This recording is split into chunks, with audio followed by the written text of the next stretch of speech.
For generations, Davis County has continuously strived to excel in all aspects of high school.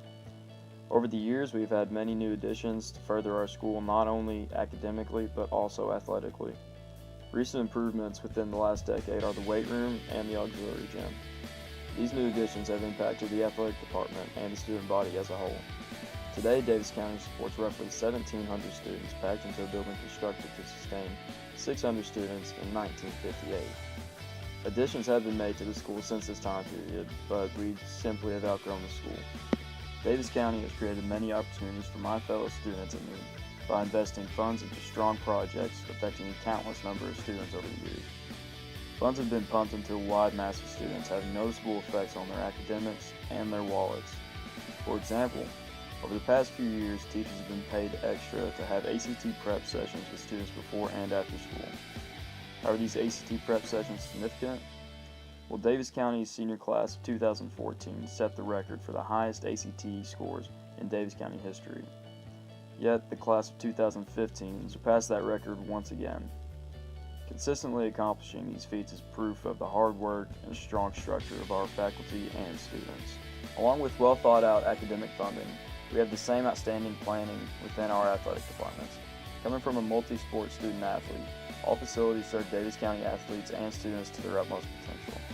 However, we are limited by what facilities are available. It is not an uncommon sight to see as many as 3 sports training in the auxiliary gym, as the other gym and the weight room are occupied by other sports. Needless to say, yet again, Davis County has outgrown its facilities, which is a great problem to have, but having this many athletes packed into tight areas can create many problems. Limited space, scheduling conflicts, and worst of all, sacrificing the performance of our athletes are all unnecessary effects of having inadequate facilities and equipment. On the athletic side of the funding, honestly, I feel like here at Davis County High School, our facilities are very subpar for a 6A school. I've talked to several schools across the state and just the facilities that they have. A lot of them have football field houses. They have turf fields. They have rubberized tracks. Our track team has 2 home track meets the last 3 years since I've been here as athletic director because our track is not adequate. We can't host a regional meet. It's just not, conducive to have those kinds of meets here. So we only have 2 home meets.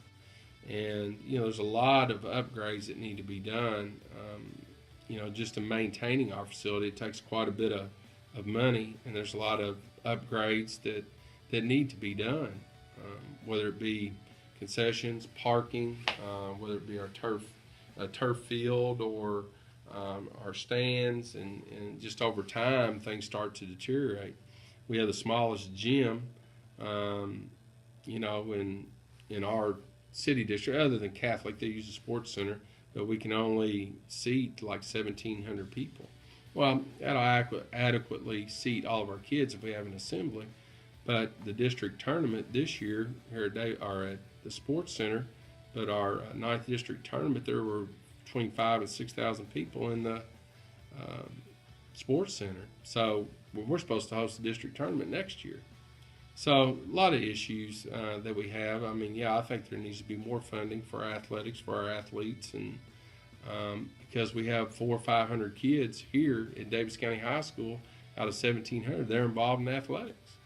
So, a lot of times I think athletics gets pushed to the wayside, but I think it's an important part of the educational process.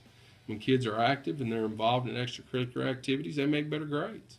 It's bottom line, and we have a standard that these kids have to meet. So I think it goes hand in hand, and I think it's very important. Having a $130,000 a year budget for athletics split between numerous sports makes quality equipment and facilities nearly unobtainable. There's not enough money available to adequately support Davis County as we continue to further the limits of our school as we always do. In order to achieve goals such as these to further improve our school, Davis County has established the Panther Foundation to help increase funding for our school's needs. Without other sources of income, we do not have much hope to give Davis County and its students the facilities and equipment a 6A school deserves, much less what Davis County deserves. The goals for Davis County will not be cheap, but with many donations from the Davis County family, even if they're small, will compile into what is necessary for Davis County to remain successful and accomplish more than we ever have. If we have accomplished as much as we have with subpar facilities, we can only imagine what we can accomplish with the proper funding.